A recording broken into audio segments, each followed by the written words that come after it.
Hello students, myself Amit. Welcome to my YouTube channel Katar Singh classes. आज हम class 9 का chapter number 5 introduction to Euclid geometry पढ़ने वाले हैं, जिसे हिंदी में बोलते हैं यूक्लिड ज्यामिति। तो इसमें हमें सबसे पहले कुछ बेसिक टर्म्स देखनी पड़ेंगी, क्या क्या टर्म्स यूज होंगी वो देखते हैं। तो हमारी फर्स्ट बेसिक टर्म क्या है यहाँ पे देखिए, ज्योमेट्री। ज्योमेट्री को हिंदी में बोलते हैं हम ज्यामिति। ठीक, अब ज्यामिति क्या है? मैथ्स की एक ऐसी ब्रांच जिसमें हम उसके किसी भी शेप, डायमेंशन, साइज, एंगल, मतलब उसके आकार के बारे में स्टडी करें, उसका मेजरमेंट करें, उसे क्या बोलेंगे हम? ज्योमेट्री। ठीक, अब आपको दो टर्म दिख रहे होंगे, एक्सियोम और पोस्टुलेट। दोनों एकदम सिमिलर है, ठीक है, थोड़ा डिफरेंस है। देखो क्या, जैसे यहाँ पे लिखा हुआ है, अ रूल और principle that most people believe to be true. ऐसा नियम, रूल माने नियम, प्रिंसिपल माने सिद्धांत, जिसे लोगों ने बिलीव कर लिया कि ये ट्रू है, उसे प्रूफ की नीड नहीं है। और देखो पोस्टुलेट क्या है? एक ऐसा स्टेटमेंट से बिलीव कर लिया गया, वो भी क्या है? ट्रू है, मगर इसे किसी थ्योरी के बेसिस पे ट्रू प्रूफ माना गया है। अब देखो मैं एक एग्जांपल देता हूं, जैसे हमारा सन है, सन कहां से राइज होता है? ईस्ट से। तो इसे प्रूफ की नीड है? नहीं है, ये तो यूनिवर्सल ट्रूथ है। ठीक, अच्छा सन कहां छिपता जाके? वेस्ट में, ये भी यूनिवर्सल ट्रूथ है। तो इस टाइप के स्टेटमेंट्स क्या होंगे हमारे? एक्सियोम और पोस्टुलेट। जैसे मैं एक और देता हूं, जैसे ये लाइन है और एक छोटी लाइन है, इसमें साफ दिख रहा है, कोई भी देख के बता देगा कि ये वाली लाइन बिग है, वाली लाइन स्मॉल है, तो इसे किसी प्रूफ की नीड है? नहीं है। तो ऐसी चीजों को हम क्या बोलते हैं? एक्सियोम और पोस्टुलेट। जैसे और बताता हूं मैं, जैसे ट्राइंगल के तीन एंगलों का सम कितना होता है? 180 डिग्री। ट्राइंगल के तीन एंगलों का सम 180 डिग्री, ये भी एक्सियोम और पोस्टुलेट में आएगा। ठीक, तो एक्सियोम और पोस्टुलेट में फिर डिफरेंस क्या हुआ? इसमें डिफरेंस इतना है, एक्सियोम यूज होता है कहां पे? मैथ्स में, पूरी मैथ्स में कंप्लीट, ठीक है, या मान लो पूरे वर्ल्ड में यूज होता है। मगर पोस्टुलेट कहां यूज होता है? ये यूज होता है सिर्फ किसमें? ज्योमेट्री में। ये वाले स्टेटमेंट किसके लिए यूज होते हैं? बस जो इसी introduction to Euclid geometry chapter में हम पढ़ेंगे। मगर एक्सियोम्स पूरे वर्ल्ड में, या मान लो पूरी कंप्लीट मैथ की बुक में यूज होगा। क्लियर? अच्छा एक और चीज बताता हूं, एक आपने सुना होगा थ्योरम। थ्योरम क्या होता है? देखो थ्योरम आपने जब भी करते हो, आप थ्योरम आप उसका प्रूफ करते हो, यानी कि थ्योरम को नीड होती है किसकी? प्रूफ की। मगर इन दोनों को प्रूफ की नीड नहीं होती। क्लियर?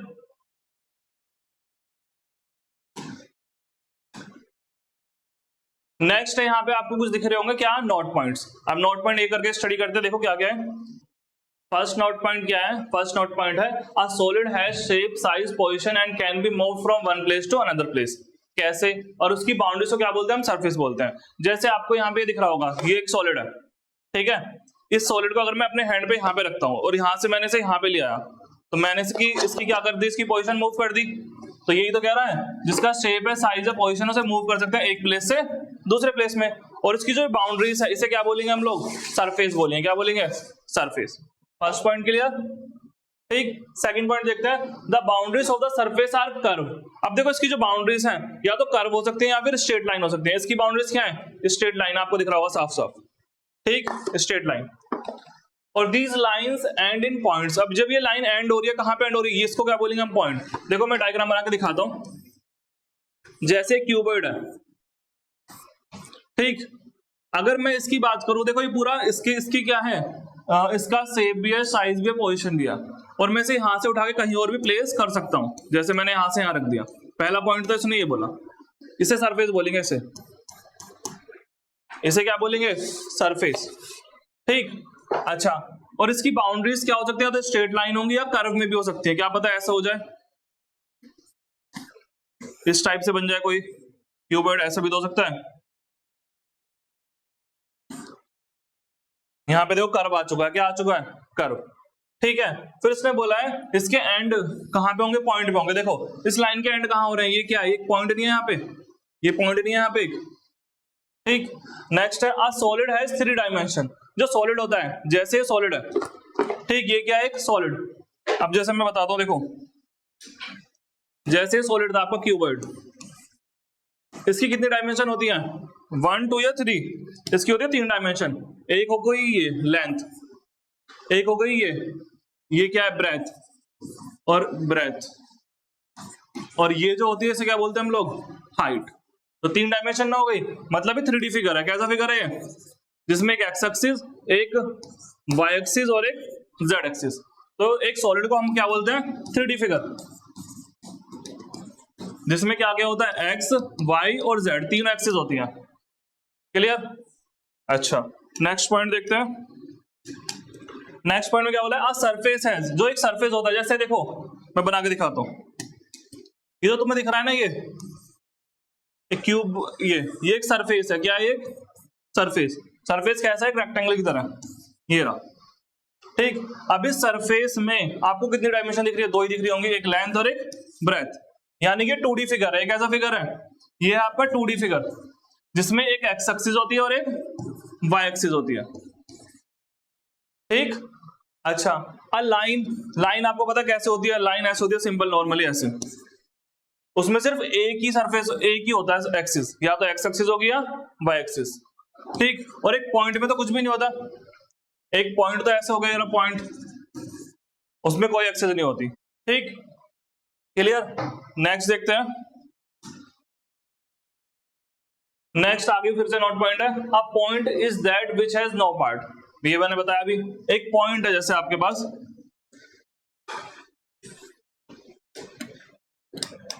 ये पॉइंट है, पॉइंट P, इसके पास कोई पार्ट नहीं है, ठीक है, नो पार्ट।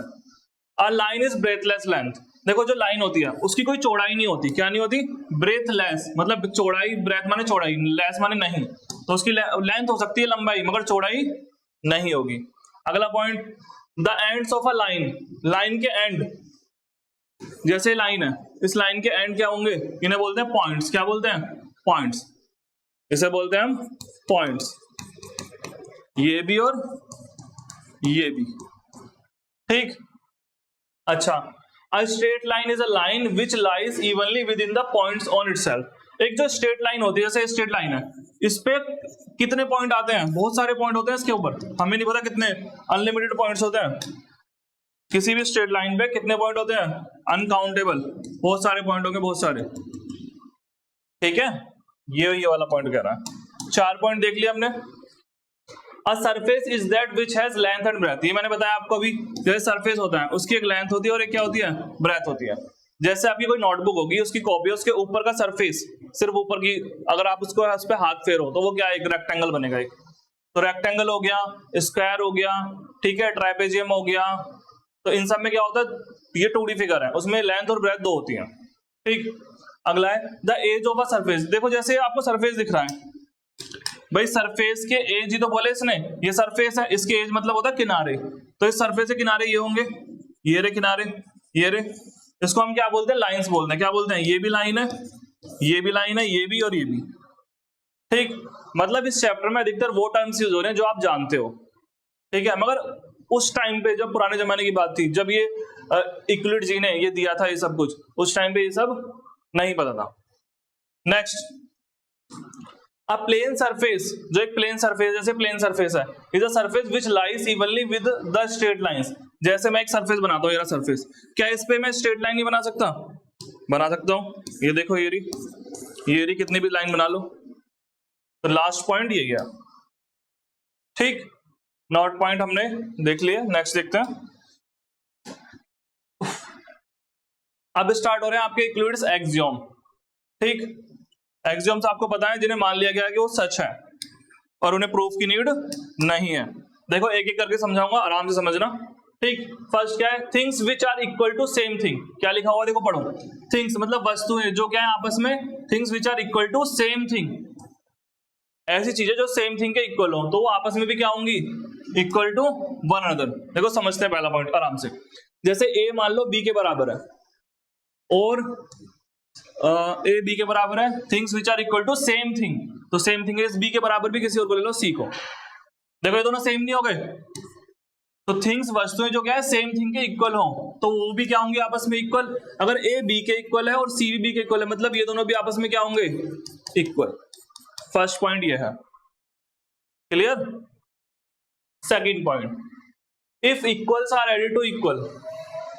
सेकंड क्या बोला है, सेकंड पॉइंट में बोला है if equals are added to equal. अगर किसी इक्वल है मैंने ऐड किया, क्या किया ऐड, वो भी इक्वल चीज है, तो वो होल भी क्या हो जाएगा, इक्वल। समझते देखो, अगर a बराबर b है, मैं इसमें दोनों तरफ c ऐड कर देता हूं, इधर भी c और इधर भी c, तो ये पूरा भी क्या होगा आपस में इक्वल। देखो जैसे समझाता हूं, 5 बराबर 5 है, 5 बराबर 5, और मैंने इसमें क्या करा 3 इधर ऐड किया और 3 इधर, ये दोनों इक्वल थे और मैंने सेम थिंग ऐड करी है। क्या करी है? Same thing, equal. देखो ये लिखा इक्वल्स आर एडेड, सेम चीज ऐड करनी है। तो ये 5 और 3 8 और ये भी 5 और 3 8, तो दोनों इक्वल ना हो गए? वही कह रहा होल आर इक्वल, उसका पूरा ऐड करने के बाद पूरा क्या होगा? इक्वल होगा। ठीक, clear? Second point.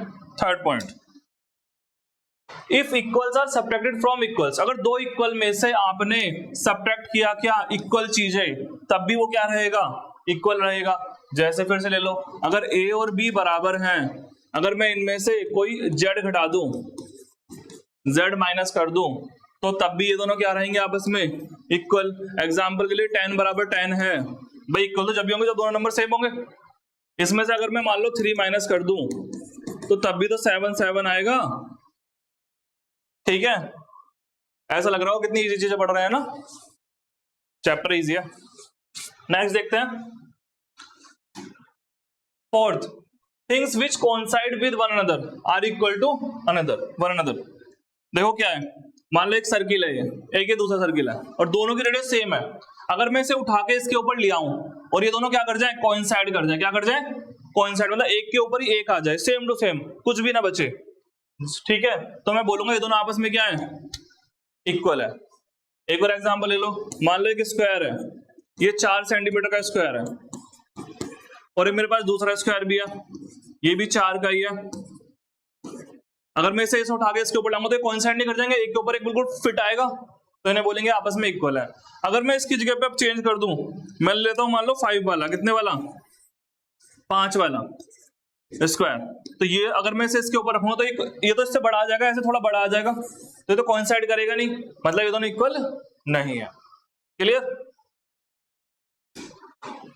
Next point, the whole is greater than the part. देखो कितना सिंपल सा है, whole is greater than, whole मतलब कंप्लीट पूरा, वो बड़ा होता है किससे? पार्ट मतलब अपने छोटे से भाग से, छोटे से हिस्से से। ठीक है, जैसे एग्जांपल लेता हूं, आप पिज्जा खाते हो, ठीक है, पिज्जा के मैंने मान लो 8 स्लाइस कर दिए, 1 2 3 4 5 6 7 8, और इसमें से मैंने एक स्लाइस, कौन सा वाला, कोई सा भी निकाल लो, मान लो ये वाला स्लाइस निकाल दिया मैंने, ये रहा बाहर। अब ये तो हो गया इसका पार्ट, क्या हो गया ये? और ये पूरा क्या है? होल। होल मतलब पूरा एक कंप्लीट चीज, और ये क्या है? इसका एक छोटा सा भाग है।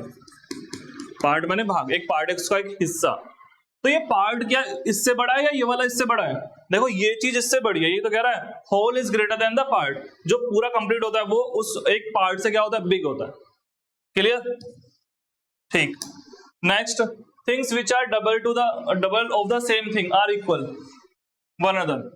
Things which are double to the same thing, देखो क्या मतलब है, अगर A टू B है भाई, सेम थिंग का डबल होना चाहिए, क्या होना चाहिए? डबल। और C भी टू B है तो इसका मतलब क्या? A और C क्या होंगे आपस में? इक्वल। भाई सेम थिंग का डबल है, क्या है? सेम थिंग का डबल है, तो ये भी आपस में क्या होंगे? इक्वल। क्लियर?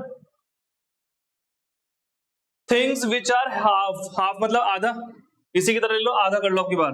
A जो है वो B का हाफ है, ये वाला पॉइंट, A क्या है? B का हाफ, और C क्या है? वो भी B का हाफ है, तो A और C भी क्या होंगे? इक्वल। ये बिल्कुल फर्स्ट वाला पॉइंट है एक तरीके से, things which are equal to same thing are also equal. तो ये एक्सियोम्स है हमारे, 7 एक्सियोम्स, ठीक, और बहुत ही इजी थे सारे के सारे। ठीक, नेक्स्ट है हमारा यूक्लिड्स पोस्टुलेट्स। अब हमें देखना क्या है? Euclid's postulates. तो फर्स्ट पोस्टुलेट देखते हैं हम, क्या है? देखो पोस्टुलेट 1,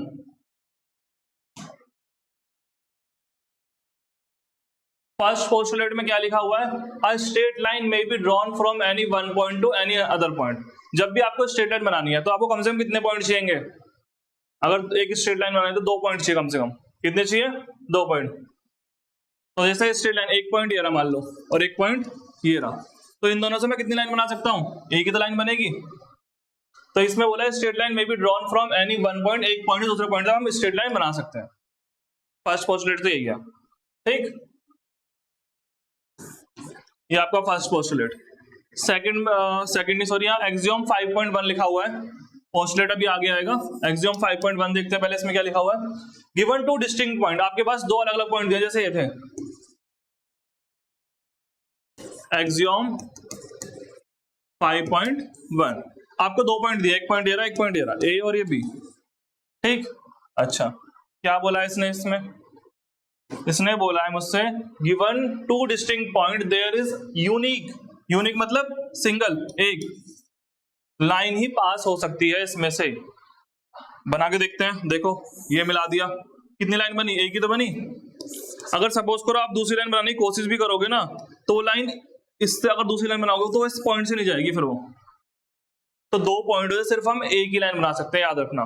अगर आप कहीं थोड़ा बहुत टेढ़ा मेढ़ा भी करोगे तो कोई और लाइन बनेगी, और वो लाइन उस पॉइंट से पास नहीं होगी, दूसरे पॉइंट से पास नहीं होगी। तो दो पॉइंटों से सिर्फ कितनी लाइन बन सकती है, एक। और अगर मैं बोलूं एक पॉइंट से कितनी लाइन बन सकती है, एक पॉइंट से तो मैं इनफाइनाइट लाइन बना सकता हूं। क्लियर, ठीक।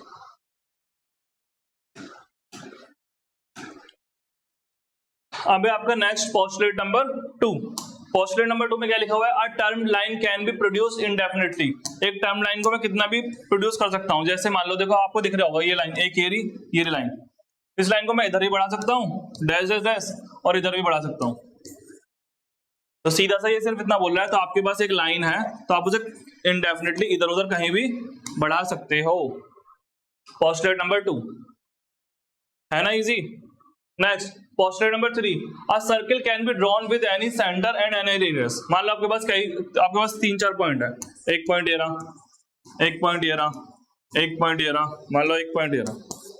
अलग अलग देखो क्या बोला था, एनी सेंटर, मैंने कई सारे सेंटर बना दिए, और बोला एनी रेडियस, तो मैं सबके रेडियस भी अलग अलग ले लूंगा। बना सकते हो, देखो बनाते हैं। एक बना दिया मैंने ना छोटा सर्किल, इतनी रेडियस का। एक बना दिया लो इतना बड़ा सर्किल, ये बड़ी रेडियस का।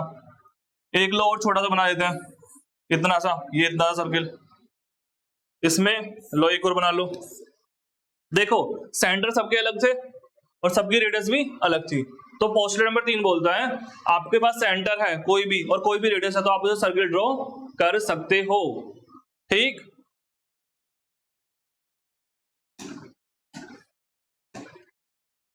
पोस्टुलेट नंबर 4 क्या लिखा हुआ है, ऑल राइट एंगल्स, जितने भी right angles are equal to one another. बिल्कुल सही बात है, ये भी कोई पूछने की बात है। अगर राइट एंगल है, राइट एंगल कितने का होता है, 90 डिग्री का, तो आपस में सारे के सारे क्या होते हैं, इक्वल होते हैं। मान लो एक राइट एंगल मेरे पे ये रहा, एक राइट एंगल ये रहा 90 डिग्री, एक राइट एंगल ये रहा, एक और लो ये रहा, ये तीनों आपस में है तो 90 डिग्री के एंगल, तो आपस में क्या होंगे, equal. Clear. Postulate number 4 done. Postulate number 5 देखते हैं। पोस्टुलेट नंबर 5 में क्या लिखा हुआ है, फर्स्ट देखो इस वाले को समझो, इस वाले ये वाला समझ में नहीं आता बच्चों को जल्दी से। क्या लिखा हुआ है, if a straight line falling on two straight line, अगर दो स्ट्रेट लाइन पे एक लाइन फॉल हो रही हो, जैसे यहाँ पे देखो दो स्ट्रेट लाइन दिख रही है आपको, उस पे एक लाइन क्या हो रही है, फॉल हो रही है, ठीक। मेक्स द इंटीरियर एंगल, देखो इंटीरियर एंगल देखो इधर ही बन रहे हैं और ये वाले भी इंटीरियर एंगल है, दोनों बन रहे हैं, ठीक। ऑन द सेम साइड, या तो मुझे दोनों इधर के लेने हैं या दोनों उधर के लेने हैं, together less than 2 right angle, और वो उन दोनों का सम क्या होगा, लेस देन 2 राइट एंगल। देखो क्या मतलब है, अगर मैं इधर वाले एंगल लूंगा तो आपको दिख रहा होगा ये ऑब्ट्यूस एंगल लग रहा है एक टाइप से, तो इन दोनों का सम 180 से तो बिक जाएगा दोनों को जोड़ने पे, ठीक है, क्योंकि ऑब्ट्यूस एंगल क्या होते हैं 90 से बिग और 180 से छोटे। तो अगर इसने बोला कि लेस देन चाहिए मुझे राइट एंगल, क्या चाहिए, उनका सम, यानी कि मैं ये दोनों एंगल लूंगा। क्या मतलब है, देखो सुनो, दो लाइन है ये यहाँ पे, एक एरी एक एरी, और थोड़ा दोनों पैरेलल नहीं होगी, थोड़ा ऐसे होंगी तिरछी, तो इन दोनों लाइनों पे लाइन L1 और ये लाइन L2 और ये लाइन तीसरी इस पे फॉल हो रही है, तो देखो इंटीरियर एंगल इधर ही बन रहा है और इंटीरियर एंगल इधर ही बन रहा है, लेकिन मैं कौन से कंसीडर करूंगा, मैं करूंगा ग्रीन वाले। क्यों, क्योंकि उसने बोला है उन दोनों का सम क्या होना चाहिए, उन दोनों का sum less than 2 right angle से कम होना चाहिए। 2 राइट एंगल किसे बोलते हैं, 2 राइट एंगल, राइट एंगल होते हैं 90 के, और दो लेने तो 2 × 90 डिग्री यानी कि 180 डिग्री, यानी कि 180 से कम होना चाहिए। तो अगर मैं इन दोनों की बात करूं 1 और 2 की, तो एंगल 1 प्लस एंगल 2 का सम क्या होगा, 180 से स्मॉल होगा, ये कहना चाह रहा है ये पोस्टुलेट नंबर 5।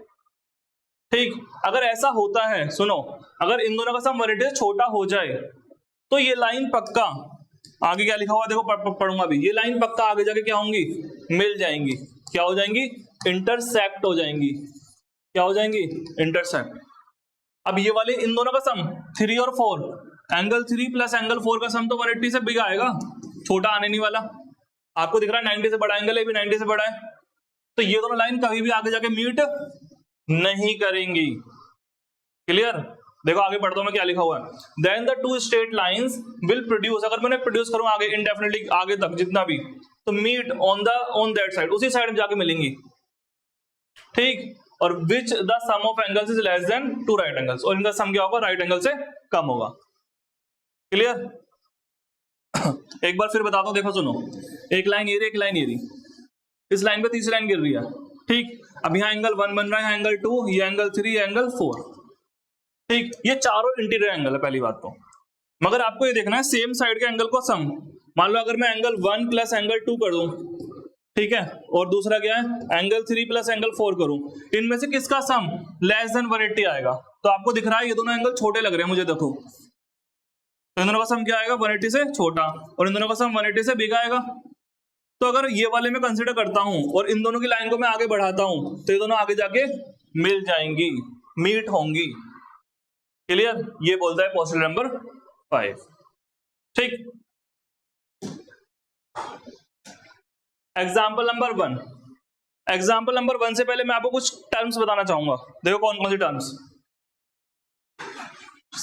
पॉइंट आपको पता है नॉर्मली एक बिंदु, एक पॉइंट होता है जिसकी कोई पार्ट नहीं होता उसका, point B, point A, point B, ऐसे। लाइन क्या होती है, LIN, LINE, लाइन क्या होती है, देखो लाइन होती है इस टाइप से, जिसकी कोई लेंथ फिक्स नहीं होती, उसके एंड पॉइंट भी फिक्स नहीं होते। ठीक है, और इसे हम लिखते कैसे हैं, उसे लिखते हैं हम ऐसे हैं, AB लिख देते हैं, या फिर कई बार ऐसे भी लिख देते हैं, AB के ऊपर ऐसे, ये लाइन है। ठीक, और लाइन की डेफिनेशन क्या है, line is a breathless length, कि उसकी चौड़ाई नहीं है मगर बस लंबी लंबी है। ठीक, तीसरा लाइन सेगमेंट। लाइन सेगमेंट क्या होता है, जैसे मैंने एक लाइन बनाई और उसके दोनों पॉइंट फिक्स हो जाए, क्या हो जाए, दोनों पॉइंट, दो पॉइंट फिक्स हो उसके, ना इस लाइन को मैं इधर से प्रोड्यूस कर सकता ना उधर से, ना इसे इधर से आगे बढ़ाऊंगा ना उधर से बढ़ाऊंगा, तो इस चीज को बोलते हैं हम लाइन सेगमेंट। उसकी लेंथ फिक्स है 4 सेंटीमीटर, तो 4 सेंटीमीटर ही रहेगी। ठीक, और इसे लिखते कैसे हैं, इसे भी ऐसे लिख देते हैं AB, और या कई बार ऐसे लिख देते हैं AB के ऊपर इस टाइप से। ठीक, क्लियर, अच्छा, या फिर ये बोल सकते हैं ऐसी लाइन सेगमेंट को हम ये भी बोल सकते हैं जिसका हमें स्टार्टिंग पॉइंट भी पता हो और एंडिंग पॉइंट भी पता हो, मगर इसमें इस वाले केस में ना हमें स्टार्टिंग पॉइंट पता ना एंडिंग, क्योंकि हम इसे इधर भी प्रोड्यूस कर सकते हैं राइट हैंड साइड में और लेफ्ट हैंड साइड में भी। नेक्स्ट 4th पॉइंट, रे। रे क्या होता है, देखो रे में क्या होता है, एक तरफ पॉइंट होता है और एक तरफ क्या होता है, एरो होता है। रे में एक तरफ पॉइंट, एक तरफ एरो। पॉइंट का मतलब क्या है, यहाँ पे फिक्स्ड है, क्या है ये, इस लाइन को आप इधर की तरफ लेफ्ट हैंड साइड में प्रोड्यूस नहीं कर सकते, मगर राइट हैंड साइड में आप कितना भी इसे बढ़ा लो आगे, तो इसको बोलते हैं रे। क्या बोलते हैं, रे। मान लो P है, ये Q है, तो इसे पता मैं कैसे लिखूंगा, PQ के ऊपर देखो एरो किसकी तरफ है, Q की तरफ है, तो Q की तरफ एरो रहेगा। अगर ये एरो P की तरफ होता तो P की तरफ एरो होता, उधर मतलब उल्टा हो जाता है साइन। क्लियर, नेक्स्ट, ये 4 टर्म समझ में आ गए। 5th टर्म देखते हैं, कोलिनियर पॉइंट्स। क्या होते हैं, कोलिनियर पॉइंट्स। देखो जब जब कम से कम 3 पॉइंट एक ही लाइन पे लाई करें, कम से कम 3 पॉइंट या 3 से ज्यादा, कम से कम 3 होने चाहिए, तो अगर तीनों पॉइंट या 4 हो, कितने भी हो, वो एक ही लाइन पे लाई करें, A, ये B और ये C, कम से कम 3 हो, तो मैं बोलूंगा ये तीनों क्या आपस में कोलिनियर है। A, B and C are collinear points. ठीक है, next 6, concurrent lines. Concurrent lines क्या होती हैं? ऐसी लाइन जो एक ही पॉइंट से पास हो रही हो, ये रही, ये सारी सारी एक ही पॉइंट से पास हो रही हो, L1 L2 L3। तो मैं बोलूंगा कैसी लाइन है आपस में? ये कॉन्करेंट लाइन है, ठीक है। कोलिनियर पॉइंट्स क्या आते हैं? जब एक ही लाइन पे तीन या तीन से ज्यादा पॉइंट लाई कर जाएं तो उसे बोलते हैं हम कोलिनियर पॉइंट। और कॉन्करेंट लाइन क्या है? जब एक ही पॉइंट पे कई सारी लाइन लाई करे या उससे पास हो, उसे बोलते हैं। Next 7th, intersecting line. Intersecting line होती है जो कि पैरेलल नहीं होंगी, यानी कि वो लाइन किसी न किसी उनमें एक ना एक पॉइंट कॉमन होगा, एटलीस्ट वन पॉइंट क्या होगा उसमें कॉमन होगा, कम से कम एक ही होता है वैसे तो इंटरसेक्टिंग में, एक ही पॉइंट क्या होगा कॉमन होगा, उसे बोलते हैं इंटरसेक्टिंग लाइन। एक होता है 8वां पैरेलल लाइंस। पैरेलल लाइंस क्या होती है? पैरेलल लाइंस होती है, जैसे मैं यहां बना देता हूं इधर, जैसे ये लाइन इरेजर ले लिया। पैरेलल लाइंस देखिए, पैरेलल लाइंस के जैसे लाइन, जैसे रेलवे लाइन देखी है ना आपने, कभी आपस में मिलती नहीं है, तो पैरेलल लाइन होती है इस टाइप से जो कभी इंटरसेक्ट नहीं करेगी, उनके बीच की डिस्टेंस हमेशा क्या होगी? सेम होगी। कहीं भी चले जाओ, कहीं भी चले जाओ, पैरेलल लाइन के बीच की डिस्टेंस क्या होगी? सेम होगी। पैरेलल लाइन कभी भी इंटरसेक्ट नहीं करती, ठीक। Thank you students for watching my YouTube channel Katar Singh classes. हम मिलेंगे नेक्स्ट वीडियो में। चैनल को लाइक शेयर एंड सब्सक्राइब कर दीजिए।